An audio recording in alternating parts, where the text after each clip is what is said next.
ठीक है। आज हम लोग पढ़ेंगे लघु बीजाणु जनन या परागकण का निर्माण।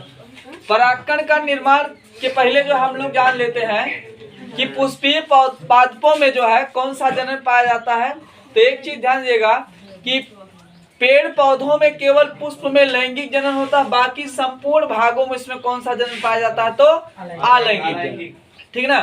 अब बात करते हैं उसमें लैंगिक जनन के लिए जो है इसमें नर और मादा दो भाग पाए जाते हैं, जिसको हम स्त्री केसर और पुंकेसर के नाम से जानते हैं। स्त्री केसर जो होता है वो मादा भाग होता है, पुंकेसर जो होता है वो नर भाग होता है।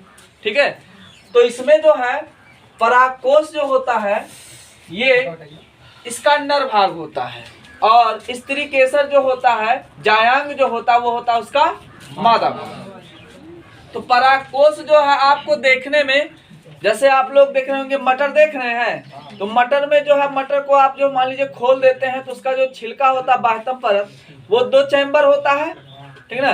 तो इसका जो बाह्यतम परत होता है वो कितने चैम्बर का होता है, हम कह सकते हैं परागकोश में जो है 2 चैम्बर पाए जाते हैं। इस आधार पे कहा जा सकता है कि आप देखिएगा एक चैम्बर ये हो गया और एक चैम्बर ये हो गया, टोटल मिला के क्या चैम्बर, 2।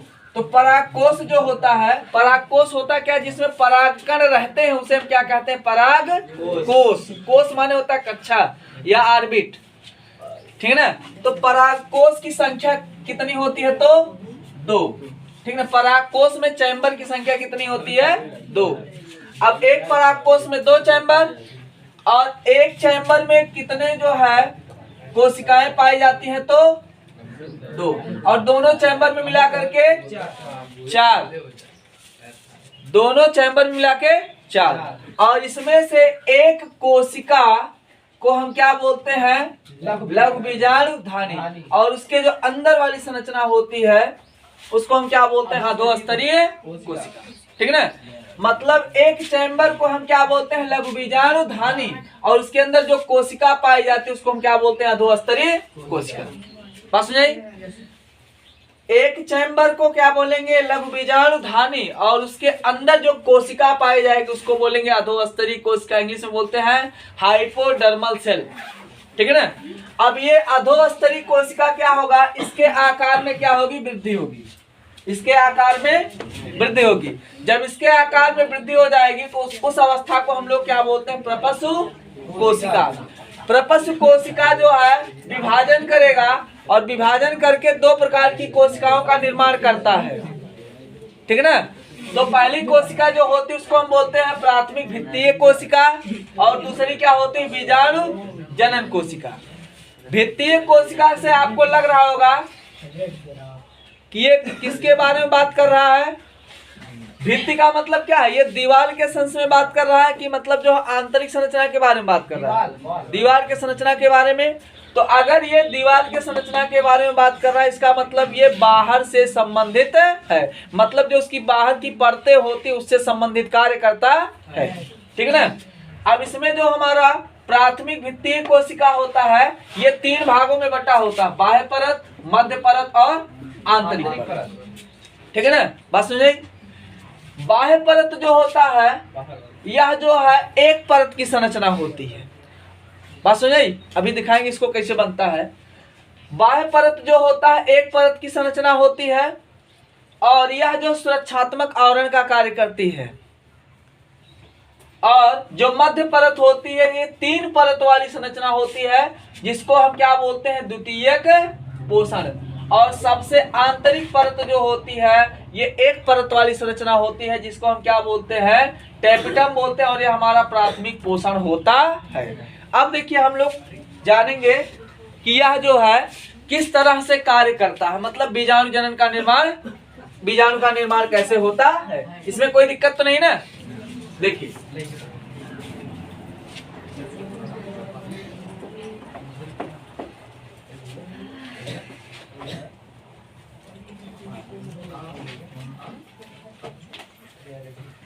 जैसे मान लेते हैं अभी हम लोगों ने पढ़ा कि बीजाणु जनन में सबसे मेन जनन कोशिका होगी ना, बीजाणु जनन में जनन कोशिका जो होगी उसी के द्वारा जो है परागकणों का निर्माण होगा। उस केस में होता क्या है, देखिए मान लेते हैं यह जो है एक चैम्बर है, तो यह हो जाएगा हमारा बाहरी परत। जैसे हमारा जो चमड़ा है वो क्या है, बाहरी परत। बाहरी परत। तो ये इसका हो गया बाह्य परत। तो बाह्य परत जो है ये सुरक्षात्मक कार्य किया कि नहीं किया, है ना।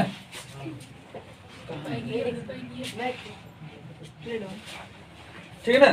तो ये सुरक्षा संबंधी होता है बाह्य परत, कोई दिक्कत। इसके बाद हम लोग पढ़े कि जो दूसरा वाला चैम्बर होता है वो 3 लेयर का होता है।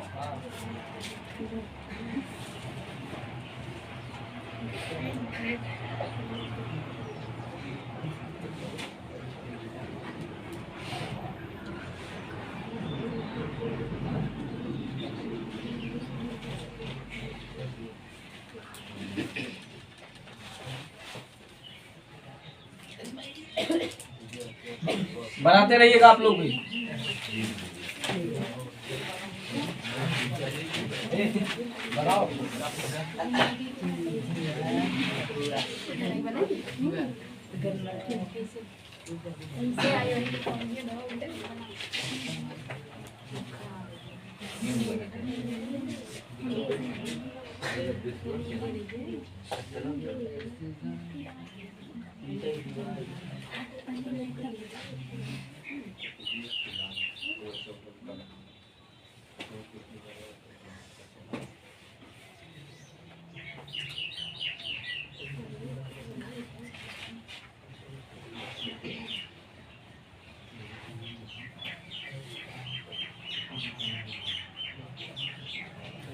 एक परत, 2 परत, तीसरा परत बनाएंगे।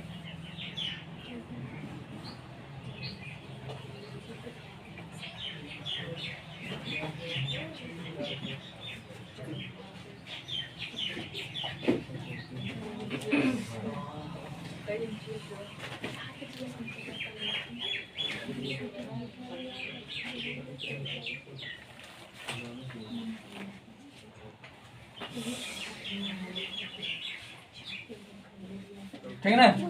ये टोटल कितना हो गया, 3 परत हो गया। तो बाह्य परत बन गया। ये तीनों हमारा क्या कहलाएगा, मध्य परत। मध्य परत क्लियर है। अब जो है आंतरिक परत बनाएंगे।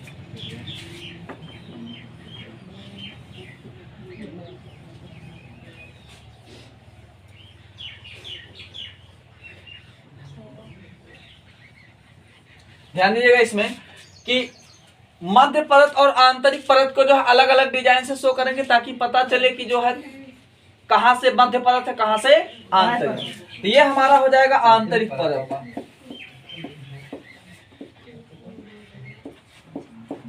बात समझ। अब यहाँ पे जो है जो बीजाणु जनन कोशिका होती है वो कुछ इस प्रकार होती है।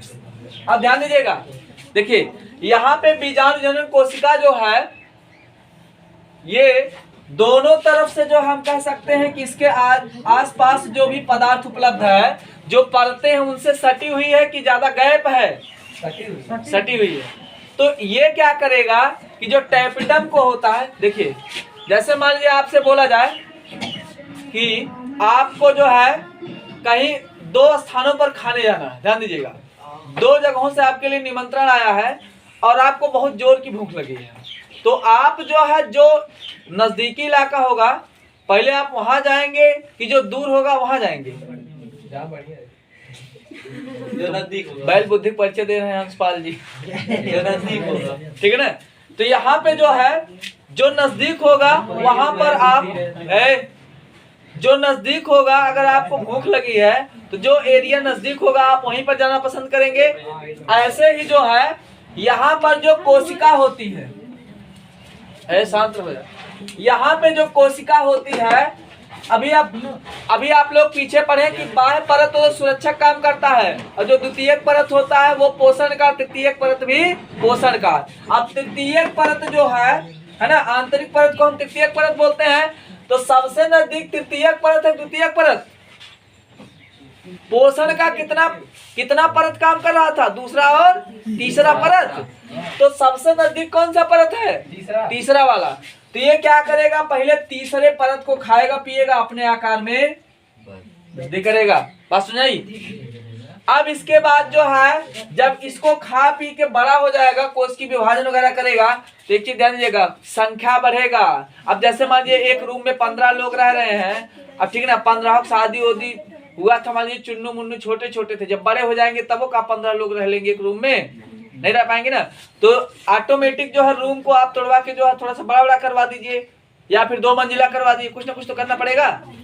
ऐसे केस में क्या होगा कि जब बड़ा होगा तो धीरे धीरे जो है यहाँ तक कवर करेगा, मतलब ये जितना जो है मध्य परत है उसको भी खाएगा। अच्छा, आंतरिक परत को हम टेपिटम के नाम से भी जानते हैं, इसको किस नाम से जानते हैं, टेपिटम, ठीक है ना। बात समझ आई, कोई दिक्कत। तो इस केस में जो है हम कह सकते हैं कि जो बीजाणु कोशिका होती है, ठीक है ना, वो क्या करेगा, सबसे पहले किसको भोजन के रूप में यूज करेगा, टेपिटम। और टेपिटम कौन सी परत होती है, तो आंतरिक परत होती है। जब आंतरिक परत खत्म हो जाएगा तब जाकर के किस पे लगेगा, मध्य परत। और मध्य परत को खाने पीने के बाद इसमें जो है ये पूर्ण रूप से विकसित और तैयार हो जाता है। इस प्रकार किसी पराग कोश में जो पराग कणों का निर्माण हो जाता है। बात समझ आई, कोई दिक्कत नहीं ना, बना लीजिए।